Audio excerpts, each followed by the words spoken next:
La tempête tropicale John s'est avérée être l'un des phénomènes naturels les plus destructeurs à frapper le Mexique en 2024. La tempête a commencé à se former à la mi-septembre, se renforçant lentement au fur et à mesure qu'elle progressait vers le nord-ouest, au-dessus des eaux chaudes de l'océan Pacifique.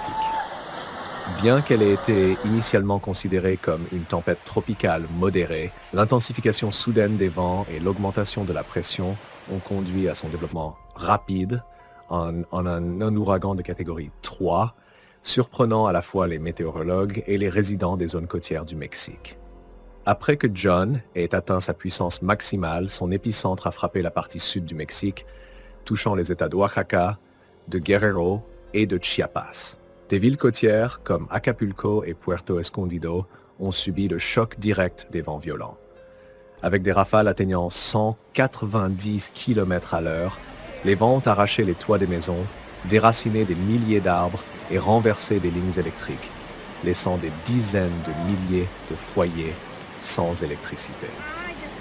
Dans les régions côtières, de grandes vagues et des marées de tempête ont inondé les terres, endommagé des bâtiments et détruit de petits quais de bateaux. Après que l'ouragan John ait frappé Acapulco, une vague de pillage a éclaté dans la ville. Les inondations dévastatrices ont laissé les habitants sans eau, électricité et nourriture, ce qui a engendré du désespoir et entraîné des vols massifs. Les magasins et supermarchés sont devenus les principales cibles, car les gens essayaient de se procurer de la nourriture et des produits de première nécessité. Les autorités municipales et les représentants des entreprises ont exprimé de vives inquiétudes quant à l'augmentation des pillages, en particulier dans les zones les plus touchées par les inondations et les coupures de courant.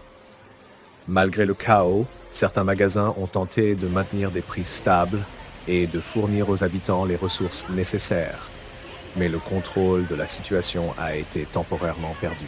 La garde nationale et les forces de sécurité locales se sont mobilisées pour rétablir l'ordre, mais la situation restait tendue.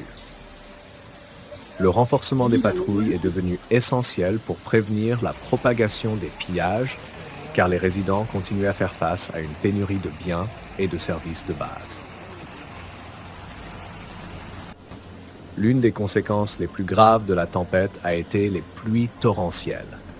Dans les régions montagneuses de Guerrero et d'Oaxaca, les fortes précipitations ont provoqué de nombreux glissements de terrain et inondations. À certains endroits, la quantité de pluie a atteint 500 mm, ce qui correspond à la moyenne d'un mois. En conséquence, un des plus importants glissements de terrain survenus dans la région de la Montaña a détruit plusieurs maisons et causé la mort de 2 personnes. Les autorités ont exhorté les résidents locaux à évacuer immédiatement, mais tout le monde n'a pas pu quitter les zones dangereuses à temps, ce qui a augmenté le nombre de victimes.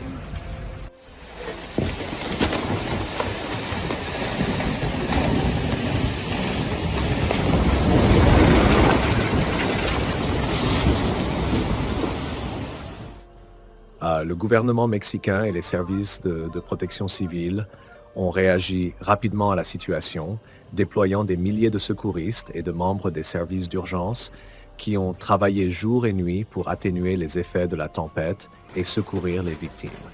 Les autorités des États d'Oaxaca et de Guerrero ont déclaré l'état d'urgence, fermé les écoles et suspendu tous les événements publics. Plus de 80 abris ont été ouverts dans les régions touchées, où des milliers de résidents déplacés ont été évacués. Le président du Mexique s'est rendu personnellement dans les régions touchées par la catastrophe et a appelé les habitants à suivre strictement les directives des autorités locales. Il a également annoncé que le gouvernement travaillerait sur un programme de récupération accélérée pour les zones sinistrées afin d'aider les personnes ayant perdu leur maison et leurs moyens de subsistance. En outre, il a été décidé de débloquer un fonds d'urgence pour restaurer les infrastructures endommagées, y compris les routes, les lignes électriques et l'approvisionnement en eau.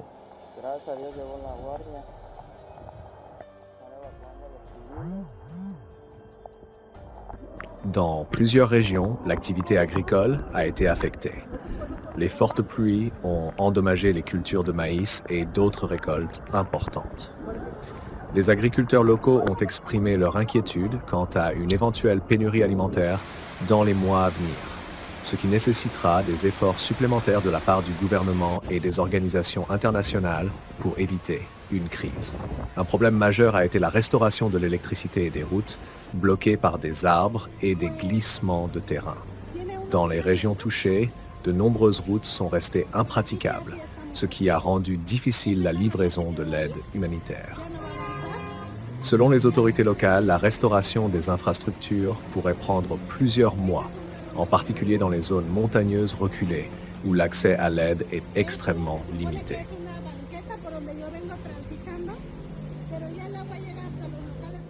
Les économistes soulignent également que les catastrophes naturelles comme l'ouragan John ont un impact significatif sur l'économie de la région.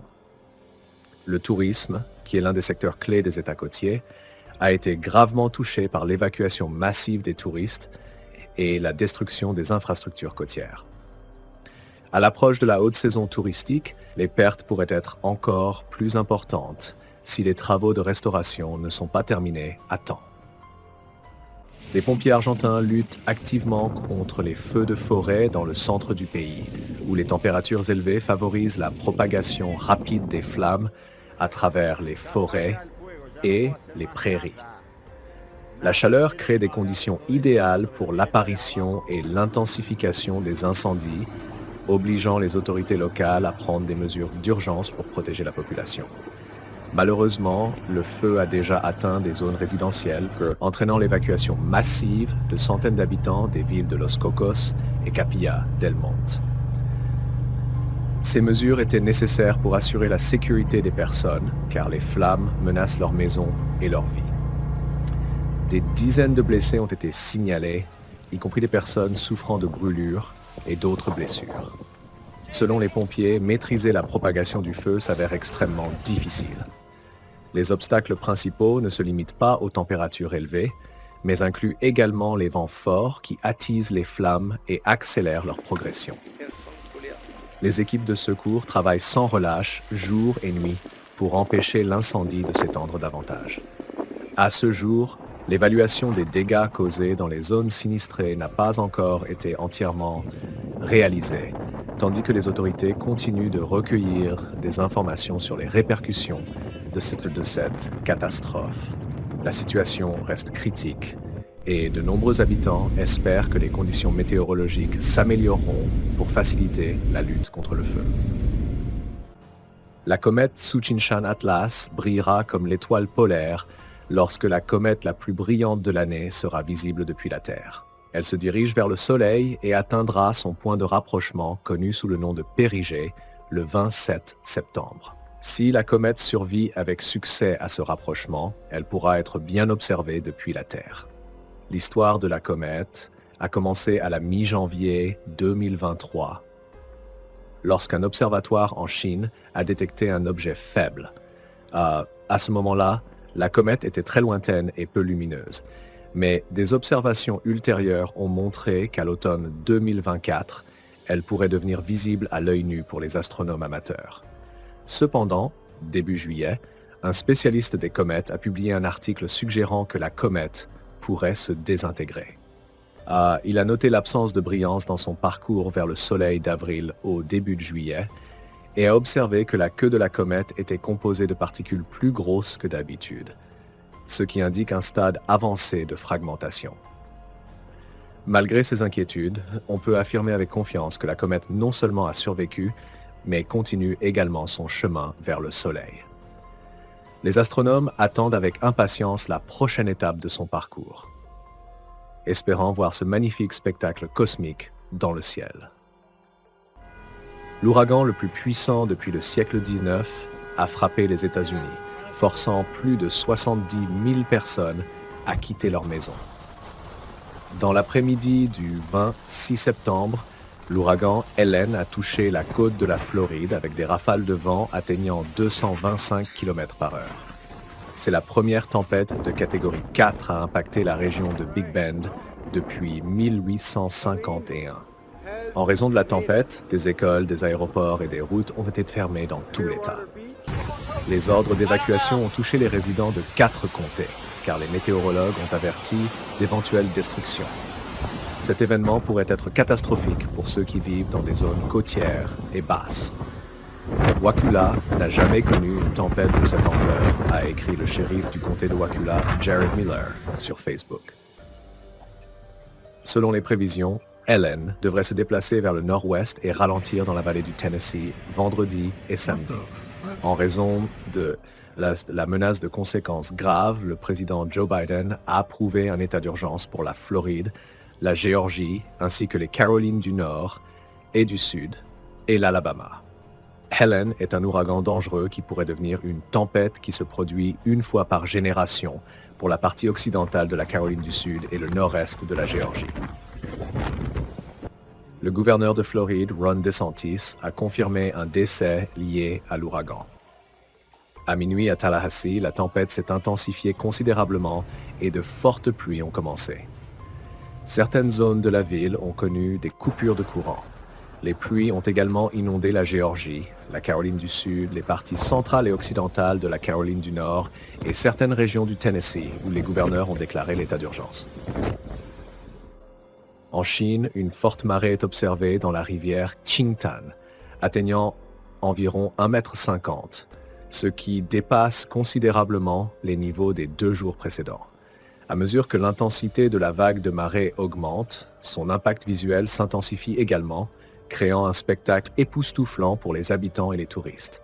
De temps en temps, de puissantes vagues s'écrasent contre la rambarde de la promenade, démontrant que la zone ainsi que la fréquence de la marée augmentent chaque heure. Cette marée peut être considérée comme l'une des plus impressionnantes au monde.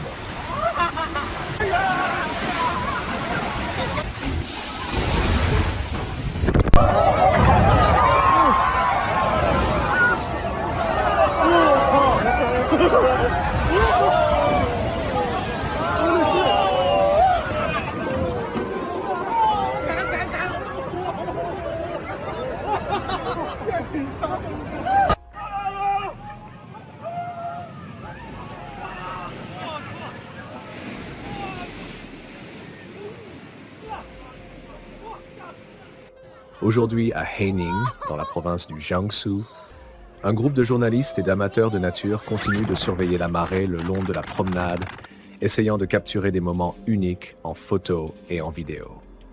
Pour protéger la promenade et garantir la sécurité des spectateurs, des végétaux ont été utilisés dans la zone, ainsi que des panneaux d'avertissement et des barrières dans les endroits où se rassemblent de grandes foules. Ces mesures aident à prévenir les accidents et offrent une expérience de visionnage confortable du phénomène naturel.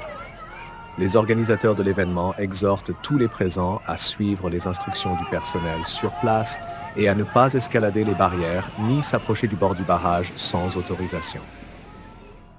En Chine, au zoo de la ville de Shanwei, 2 chiots de la race Chow Chow ont été présentés aux visiteurs, teints pour ressembler à des pandas. Dans l'enclos des pandas, de petits animaux noirs et blancs couraient effectivement, mais en y regardant de plus près, les visiteurs se sont aperçus qu'il s'agissait de 2 chiens Chow Chow peints en panda. Les animaux rares ont été filmés dans une vidéo qui est rapidement devenue virale. Les faux pandas étaient beaucoup plus vifs que les véritables pandas, et les derniers doutes se sont dissipés lorsqu'ils ont, fatigués, sorti leur langue et commencé à halter comme tous les chiens. Leur fourrure avait été coupée pour ressembler à celle des pandas.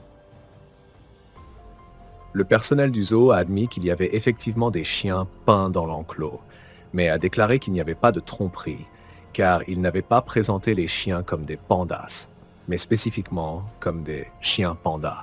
Néanmoins, certains visiteurs ont exigé un remboursement. Ce qui est encore plus surprenant, c'est que ce n'est pas la première fois qu'un tel subterfuge se produit.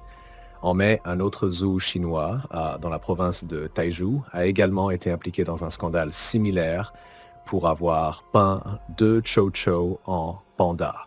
Les visiteurs ont accusé le personnel du zoo de cruauté envers les animaux, à quoi un représentant a répondu qu'il n'avait utilisé que des colorants naturels, ajoutant que les gens aussi teignent leurs cheveux et qu'il n'y a rien d'étrange à cela. Il a également souligné qu'il n'y avait jamais eu de véritable panda dans ce zoo et que c'était simplement une attraction inoffensive pour attirer l'attention. Et cela fonctionne manifestement. Les gens font la queue pour voir les animaux et, dont la plupart, semblent encore les prendre pour des pandas. Rappelons qu'un incident similaire s'était produit auparavant dans un zoo de la ville de Hangzhou. Les spectateurs venus voir un ours avaient affirmé avoir été trompés, car au lieu du prédateur, ils avaient vu un homme déguisé dans l'enclos. De plus, les visiteurs avaient remarqué des mouvements étranges chez l'animal qui, selon eux, étaient plus propres à un humain. Après que les images de l'animal ont commencé à circuler sur les réseaux sociaux, les représentants du zoo ont fait une déclaration assurant que l'enclos abritait bien un ours malais. Les représentants de cette espèce ont une constitution corporelle et faciale particulière, ce qui les fait ressembler à des marionnettes. Les inondations ont emporté un autobus de passagers dans la province marocaine de Tata.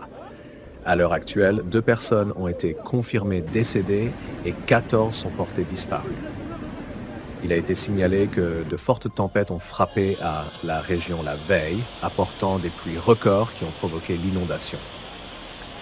Les courants d'eau étaient si puissants qu'ils ont emporté l'autobus de passagers. Les autorités ont confirmé la mort de 2 personnes, 14 disparues et 13 sauvées. Les inondations ont également causé l'effondrement total ou partiel de certaines maisons et endommagé des routes. Actuellement, des opérations de recherche et de sauvetage sont en cours. C'est la 2e inondation majeure dans le pays en septembre. Auparavant, des inondations avaient coûté la vie à 18 personnes dans le sud du pays après de fortes pluies dans la région. En Tunisie, de fortes pluies ont provoqué des inondations qui ont fait au moins 5 morts, tandis que 2 autres personnes sont portées disparues. C'est ce qu'a déclaré le ministère de l'Intérieur de la République. Le ministère a précisé que les intempéries ont coûté la vie à des personnes dans différentes régions du pays. En particulier, un homme de 40 ans est décédé dans la région de Wadiski Rad, dans le gouvernorat de Kasserine, et un homme de 48 ans a perdu la vie dans la ville de Nabeul, dans le gouvernorat de Nabeul. Un enfant de 5 ans s'est noyé dans la région de Sabalet Asker, dans le gouvernorat de Sidi Bouzid. 2 autres personnes ont également trouvé la mort dans la province de Kef. De plus, de nombreuses routes, tant routières que ferroviaires, ont été endommagées en raison des fortes pluies et des travaux de restauration sont actuellement en cours. Plusieurs établissements scolaires ont été fermés dans la capitale Tunis. Il convient de noter que ce n'est pas la première forte pluie survenue dans le pays récemment. En septembre, la Tunisie a reçu la moitié de son quota annuel de précipitations en seulement un jour.